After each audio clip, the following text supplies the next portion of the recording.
the Sports Renegades podcast on SportstownChicago.com.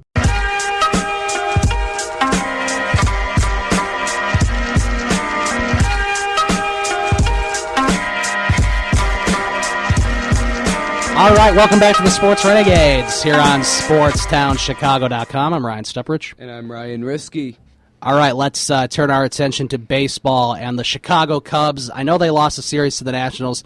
I know we'd previewed the NBA Finals, except that doesn't begin for 2 weeks. So. Yeah, I was just talking about that with you off the air. They don't start until June 4th, so they don't start until a week from today, which I think is a little too long. A part of that is because the schedule was pre-made, assuming that these Eastern and Western Conference Finals games would go at least 6 or 7 games. Which the NBA is not good enough for that. Which they didn't. I think I don't understand why they don't move the schedule up. Obviously they can't, because if they could do it, they would have already probably. But I don't get why, you don't have game one start like on Sunday afternoon in Golden State or something.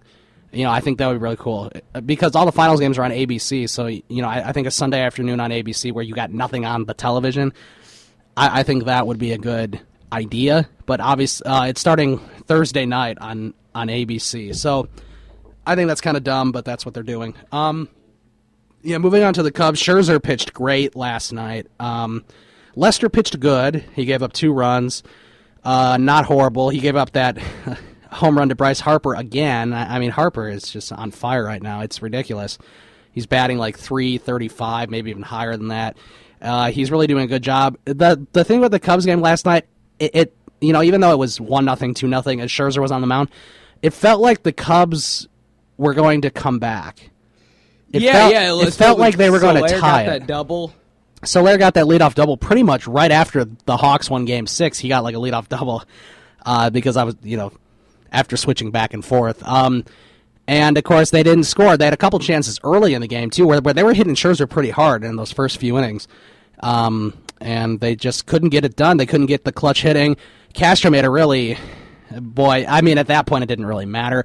But that was just very disappointing to see some stupid error. I think it was in the top of the 9th inning. He had some stupid error where he just lost sight of the ball. The ball just trickled off his glove. I don't know if you saw that, but it was... No, I was watching the Hawks, and the funny thing is, me and my dad, we were kind of thinking about buying tickets for that game because we had a parking pass, and then we were just kind of like, the forecast was not good. There was like rain in it. I don't think it rained. Except it's like, the Hawks are on too, and with Scherzer pitching, they might get shut out. And that's what they did. They really should have scored at least a run in that game, and that wasn't good. Danny Espinosa hit a home run. I swear to God, it did not look like it was going out. It just kept carrying, it seemed like. And then Bryce Harper hit the home run, and then that first run they came across was... that error. Was on another bad error. I think the Cubs had 2 errors in that game. Yeah, I don't understand. And there was a couple times where they couldn't throw to first. Addison Russell or Starlin Castro. They could not throw to first base. Yeah, I don't get it. The fundamentals are looking like they were early in spring training. And I'm telling you, if Castro, I know Castro had 2 hits yesterday, but if he doesn't get his act together defensively, that's the worst thing that Theo Epstein wants to see. It's the last thing that Theo and Jed and everybody wants to see is Starlin Castro making errors again and again. Plus, Starlin Castro wasn't a Theo Epstein signing, and he's not a Theo Epstein guy. No, the rest of the infield is. So what I'm thinking is if Javier Baez keeps raking, and he's done really well the last few weeks. I think he's batting over 300 now, isn't he? He is. Yeah. So he's doing a really good job. You might want to look into the possibility, maybe not this season necessarily, but maybe at the trade deadline, perhaps. Moving Russell to his natural spot, shortstop. Moving Baez to second and trading Starlin Castro. You might have to do it. I'm sure the Mets are still interested. It would be tough to see a bat like Castro's go because he has the capability of batting over 280 and hitting 15-plus home runs.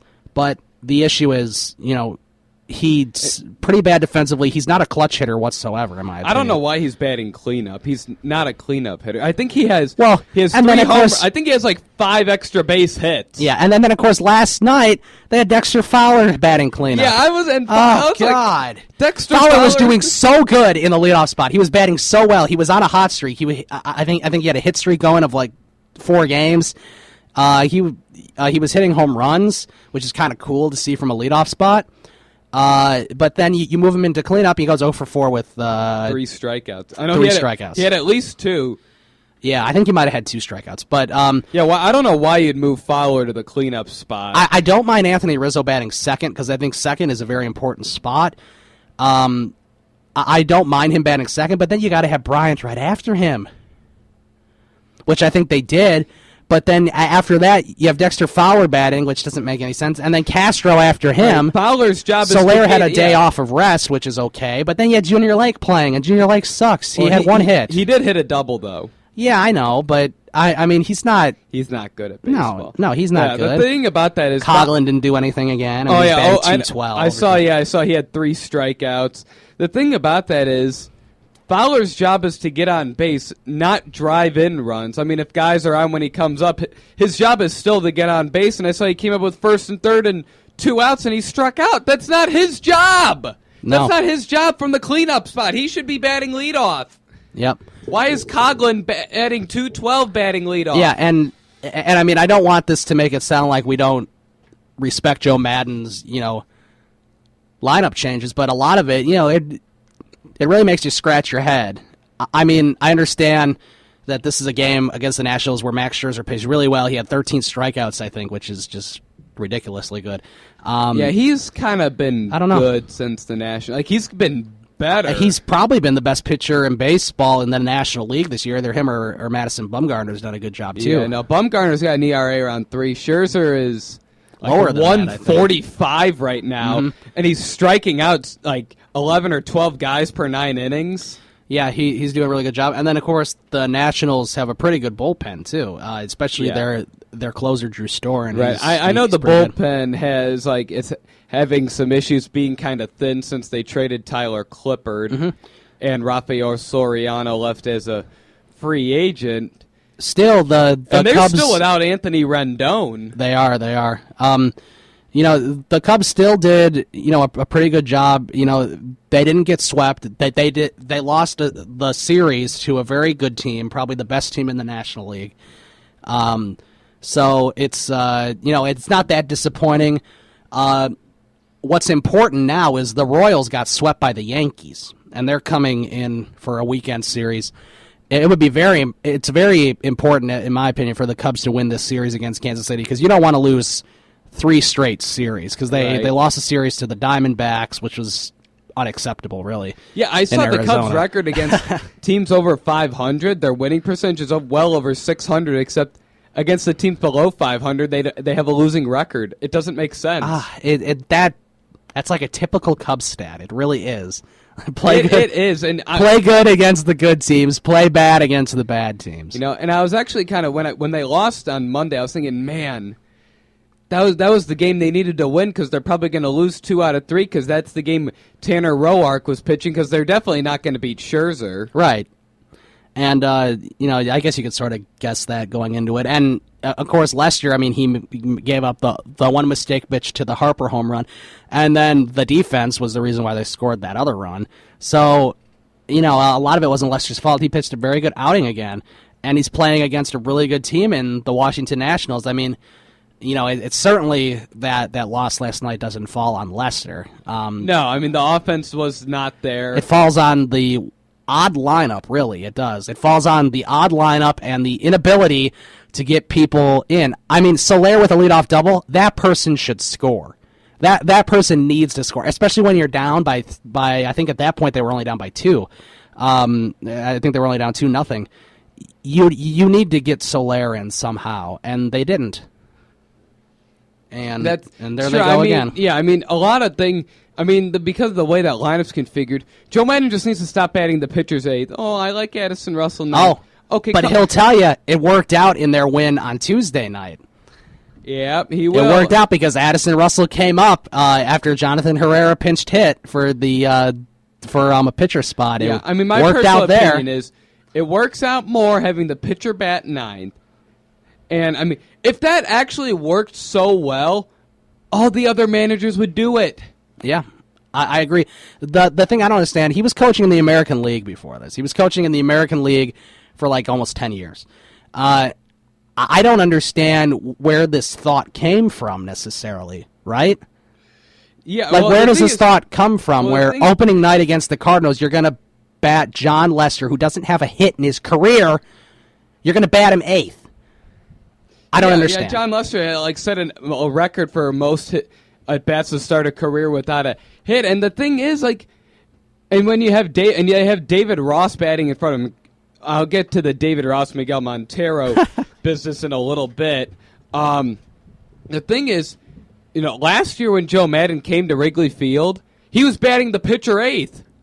If it worked, everyone else would do it. They lost that series, by the way.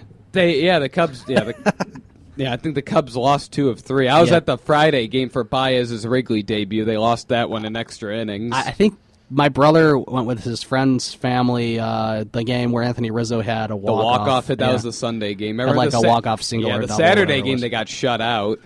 Yeah, it's just and the reason why we're mad about it is because the Cubs are good. They're a good team. They're why are you playing around with a lineup? I think they still have a wild card spot currently. Not that matters. I mean, it's not even June yet. But the reason why we're coming down so hard on it is because they have a good team, and I feel like they could have controlled the way that they lose a lot of these games. Sure, losses are losses no matter what. But there's certainly, especially earlier in the year, not so much now, but earlier in the year, there was a couple games where if things were configured a little differently, they would have won those games. And, hopefully that doesn't come down to it towards the end of the year. Hopefully the Cubs, because honestly, hopefully by September the Cubs are either out of it or somewhat competitive. And, hopefully it just doesn't come down to a matter of a few games where if you would have done things a little differently, you would have done that. Right. And hopefully nobody brings up that Chris Bryant crap. Oh God! I hope that's done with. If they miss the playoffs, it's not because of Chris Bryant not being with the team that first week. The reason why they made to the playoffs was because of Chris Bryant. Yeah, and really, I want to talk about the whole David Ross thing, him being John Lester's personal catcher. Sure, they need to stop that, in my opinion. I mean, okay, it's like you can have Ross catch Lester on most of his outings, except.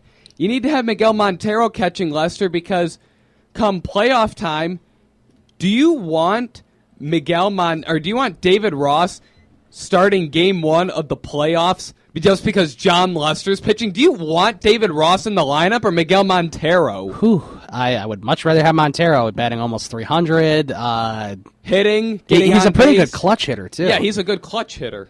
And, in my opinion, when it comes down to the end of it, I mean, that's what wins you games. You're pitching and you're clutch hitting, which is pretty much what wins you any game anyway. Which, I mean, I don't want David Ross starting game 1. That's why they need to have Montero catch Lester a few times just so that when they get to the point in the playoffs where no one wants David Ross starting. Montero's a good catcher, too. He's good defensively and offensively. Calls a good game, good pitch framer. That's why they wanted him and Ross.